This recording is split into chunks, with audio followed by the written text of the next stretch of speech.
In the words of famed American philosopher John Bluto-Blutarski, nothing is over until we decide it is. Was it over when the Germans bombed Pearl Harbor? Hell no! End quote. Amazing. President Donald Trump is an underdog to win a second term against Joe Biden this November. That is a fact. But that does not mean that the incumbent cannot win. That is also a fact. In fact, as of early September, there were stirrings of some movement in the electoral map toward Trump.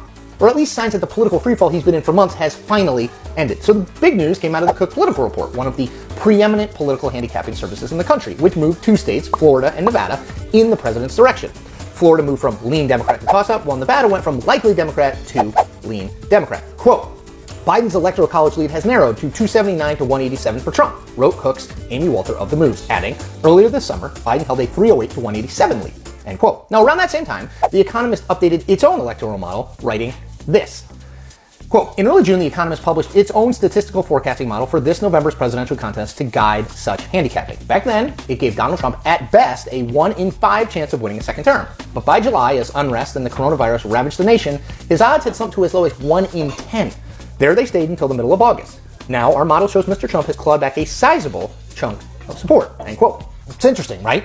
And those 2 moves raise this one question. Are we seeing the stirring of an actual Trump comeback? Or actually 2 questions. There's this movement we're seeing, effectively a dead cat bounce, rather than a sign of actual increased chances of Trump to beat Vice President Joe Biden on November 3rd. So those questions are difficult to answer with any sort of certainty for a couple of reasons. The biggest reason is that we are still almost 2 months from the election. Stuff happens. Voters' minds change.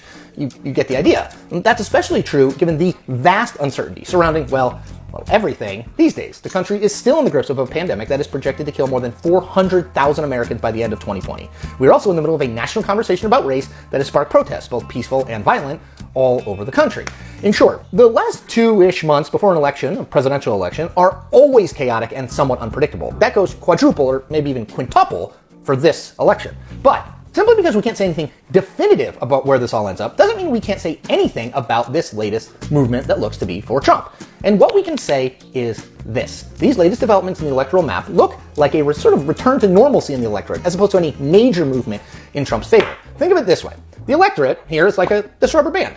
The dual summer crises of the death of George Floyd and the mounting death toll in the United States from the coronavirus stretched the rubber band heavily in Biden's direction, as voters rapidly lost confidence in the president's ability to effectively deal with the pandemic and or direct a serious national dialogue about race and policing. So all that's happened in the last month or so is that the rubber band has returned slightly closer to its normal level of tension. It hasn't begun to been stretched in Trump's direction, and in fact, it's still more in Biden's favor, though slightly less so than, say,